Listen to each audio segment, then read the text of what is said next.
तो अभी जो नेक्स्ट स्टार्ट करने वाले हैं वो है हम चैप्टर 2 के जो क्वेश्चन एंड आंसर्स हैं उसे डिस्कस करेंगे। ठीक है, सो स्टार्ट करते हैं। पहला, state whether each of the following statement true और फॉल्स बतानी है हमें। पहला है RBI is the regulator of banks and security markets in India. तो ये रहेगा फॉल्स, सिक्योरिटी मार्केट्स का नहीं है। ठीक है, अकेला बैंक्स का है। ठीक है, सेकंड है RBI started functioning from 1934 and onward. ठीक है, 1934 से फंक्शनिंग स्टार्ट करी है एंड ऑनवर्ड्स, ये भी फॉल्स है। ठीक है, उसके बाद RBI functions include maintaining the financial stability of financial institutions in India. ठीक है, वो मेंटेन करता है फाइनेंशियल स्टेबिलिटी, हाँ ये ट्रू है। फाइनेंशियल स्टेबिलिटी को notes in certain denomination from ₹1 to ₹2000 are issued by RBI, ये फॉल्स है। ये फॉल्स क्यों हुआ? क्योंकि ₹1 का नोट आरबीआई इशू नहीं करता। ठीक है, नेक्स्ट है RBI approve the appointment of CEO of private sector banks.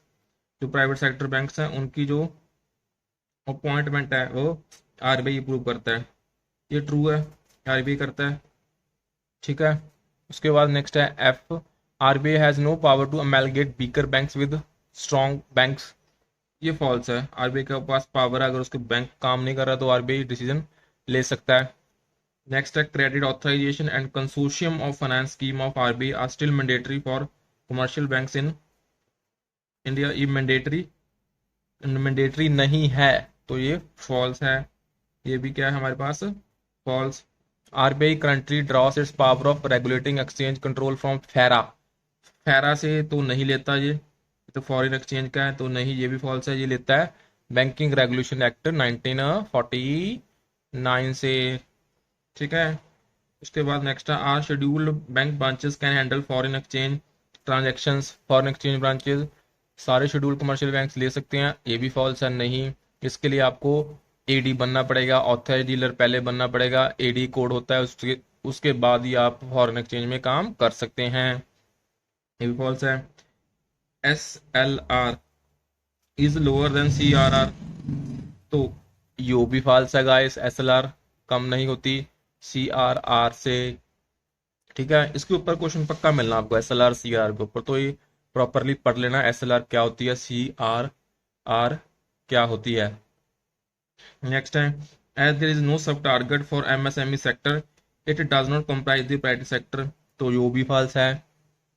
ठीक है, एमएसएमई में एमएसएमई एग्रीकल्चर हाउसिंग ये सभी प्राइवेट सेक्टर में ही आते हैं। ठीक है, नेक्स्ट है for the purpose of inclusion of urban cooperative banks in the second schedule में अगर ऐड करने हैं to Reserve Bank of India Act 1934, primary cooperative bank should have demand and time liabilities of not less than 750 crore on continuous basis. हाँ, एक साल के लिए 750 करोड़ से नीचे की उनके पास डिपॉजिट होना नहीं चाहिए, मीन्स उससे ऊपर होना चाहिए, तो वो इंक्लूड होंगे, तो ये ट्रू है दोस्तों। Next fill in the bank start करते हैं अब। The Indian banking system is regulated in terms of provision of RBI Act 1934 and Banking Regulation Act BR Act 1949। In USA and UK the banking regulators are dash and dash respectively. USA और UK में कौन कौन से banking regulator है, इसे हम देख लेते हैं अभी। कौन कौन से हैं बैंकिंग रेगुलेटर यूएसए और यूएसए में है फेडरल रिजर्व बोर्ड और यूके में है इंग्लैंड का बैंक ऑफ इंग्लैंड। ठीक है गाइस, अब हम थर्ड क्वेश्चन की तरफ चलते हैं। RBI is dash owned institute. RBI dash owned institute है, तो इसका आंसर रहेगा क्या है? ये आरबीआई एक स्टेट ऑन्ड इंस्टीट्यूट है। कौन सा ऑन्ड इंस्टीट्यूट है? स्टेट ऑन्ड इंस्टीट्यूट है। New and reusable notes are stored in dash maintained by banks as dash of RBI. तो इसका जो आंसर है वो रहेगा जो न्यू है एंड रीयूजेबल नोट्स कहाँ पे जाते हैं? करेंसी चेस्ट में जाते हैं, और उन्हें मेंटेन कौन करता है? उन्हें मेंटेन करता है maintain by banks as agents, तो बैंक्स मेंटेन करते हैं, एजेंट बन के कहाँ जाते हैं वो? सीसी करेंसी चेस्ट में। RBI act as dash to central and state government. RBI act क्या करता है? एज अ बैंकर सेंट्रल सरकार का तो ये बैंकर ही है। And dash as a government go and central and state government के लिए जो बैंकर एक्ट करता है। In the Indian banking system RBI act as dash bank and also as lender of last resort. RBI act as banker, banker's bank, अगर किसी bank को जोड़ता है तो भी आरबीआई आगे आएगा। और लास्ट रिजॉर्ट मतलब सभी ने हाथ खड़े खड़े कर दिए तो आरबीआई हाथ खड़े नहीं कर सकता, आरबीआई को तो हेल्प करनी ही पड़ेगी। A decrease in bank rate is likely to lead to, अगर बैंक रेट कम हुआ है तो इससे क्या होगा, जो इंटरेस्ट रेट है वो तो obvious सी बात है कम ही होंगे। मॉनेटरी पॉलिसी कमेटी ऑफ साल में वो कितनी दफ़ा मिलती है, ये मैंने आपको पढ़ाया हुआ है। ठीक है, आरबीआई की मीट होती है साल में, वो मिलते हैं 6 दफ़ा, 6 टाइम, 6 टाइम मिलती है। Are monetary policy committee of RBI meet each year 6 times to control inflationary situation in the economy. RBI can increase one or more of these monetary tools. कौन कौन से टूल्स हैं उनके पास, वो आपको पता ही है कौन कौन से हैं, कितनी बार मैंने पढ़ा दिए। CRR है, SLR है, बैंक रेट है। ठीक है, तो इनको इंक्रीज भी कर सकती है, डिक्रीज भी कर सकती है अगर उन्होंने इन्फ्लेशन को कम या ज़्यादा करना है।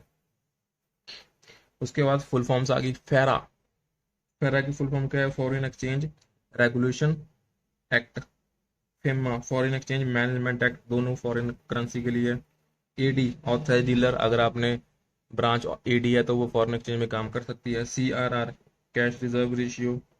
ठीक है, SLR, statutory liquidity ratio. DTL, demand and time liabilities. OMO, open market operations. ठीक है, SCC, सिलेक्टिव क्रेडिट कंट्रोल, एक पर्टिकुलर एरिया में लोन देना कि नहीं देना। PSA, ठीक है, priority sector advances. SSI, small scale industries, छोटे उद्योग। DRI, differential rate of interest, एक पर्टिकुलर सेक्टर को ब्याज कम लगाना है, एक को ज़्यादा लगाना है, अगर जिसको कम लगाना है वो DRI में आती है। फिर इन्फीनेट, इन्फीनेट का क्या मतलब है, इंडियन फाइनेंशियल नेटवर्क। ठीक है, नेक्स्ट जो हमारे पास आता है वो है टर्मिनल क्वेश्चन। ये आपको देख लेने हैं। Explain precisely the various reasons for regulating the banking system in country. Regulation क्यों करते हैं, ताकि लोगों का भरोसा बैंकिंग सिस्टम में बना रहे। Enumerate the main supervisory power of RBI over commercial banks, का कमर्शियल बैंक्स के ऊपर आरबीआई की क्या पावर है। ठीक है, ये आपको देख लेना है। ठीक है, उनको लाइसेंस करती है, उन्हें रेगुलेट करती है। CRR, SLR सभी बैंक्स को मेंटेन करनी है एज पर आरबीआई रूल्स। ठीक है, क्या डिपॉजिट रेट की रेंज रहेगी वो आरबीआई बताएगी। ठीक है, किस सेक्टर में कितना लोन देना है, मैक्सिमम कैप कितनी है, वो सभी आरबीआई के तामझाम है। अगर CRR और SLR बढ़ा तो उससे क्या होगा, अगर CRR और SLR बढ़ा तो उससे जो लोन देने की क्षमता है बैंक की कम हो जाएगी, तो इससे मॉनिटरी जो भी इन्फ्लेशन है वो कम होगी। ठीक है, तो अगर CRR और SLR कम हुआ तो लोन देने की क्षमता बढ़ जाएगी बैंक की, और इन्फ्लेशन भी बढ़ने के चांस हैं। उसके बाद does RBI has power to control और इन्फ्लुएंस डायरेक्टली और indirectly the interest rates of bank in India, if so in what manner and to what extent. Directly तो नहीं है, इनडायरेक्टली हैं इंटरेस्ट रेट कंट्रोल करने के काफ़ी पावर्स। जैसे आरबी अब तो डायरेक्टली भी हो गया, क्योंकि रिटेल लोन सारे रेपो रेट के ऊपर चलते हैं। गाड़ी के लोन, होम के लोन सभी रेपो रेट के ऊपर। अगर रेपो रेट बढ़ा तो बैंक को गाड़ी का लोन या हाउसिंग लोन बढ़ाना पड़ेगा, तो डायरेक्टली भी है भाई अब तो इंडिया में। ठीक है, नेक्स्ट है give at least 8 examples of private sector lending. Private sector advance में एग्जांपल्स क्या उठाओ भाई, हाउसिंग लोन, एजुकेशन लोन। ठीक है, एग्रीकल्चर में KCC। ठीक है, उसके बाद ट्रैक्टर लोन्स। ठीक है, फिर SME मुद्रा हो गया, PMEGP हो गया, ये सभी क्या प्राइवेट सेक्टर है। ऑटो लोन प्राइवेट सेक्टर नहीं है, जो कारों के लोन है, क्योंकि उनके बगैर चल सकता है। ठीक है, तो प्राइवेट सेक्टर लैंडिंग एग्जांपल्स आपको मैंने बता दी। तो that's it guys for chapter 2।